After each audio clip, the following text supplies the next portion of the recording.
If you're starting to plan your summer barbecues, this side dish is sure to please your guests. Today, Howard shows us his way to make country coleslaw in the Mr. Food Test Kitchen. You know, sometimes we get so caught up trying to make a recipe a little different that we forget that many of the best dishes are the most basic ones. That's why today I want to share with you a good old-fashioned coleslaw that has stood the test of time. We start by cutting a head of cabbage into quarters and removing the core. Now we place it flat side down on a cutting board. This way it won't wobble when we cut it.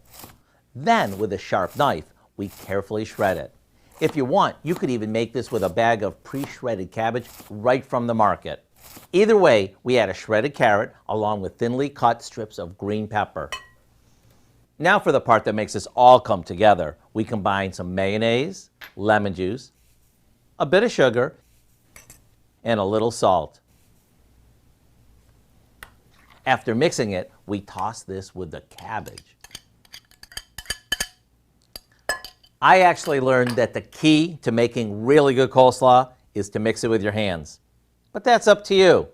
After it's chilled, it's ready to serve with any of our summertime favorites.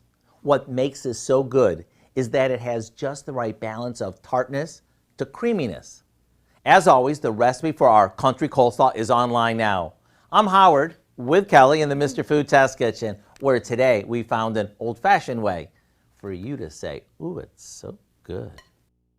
You can find this recipe along with a lot more good food from the Mr. Food Test Kitchen online. Just go to our website at KOAMnewsnow.com.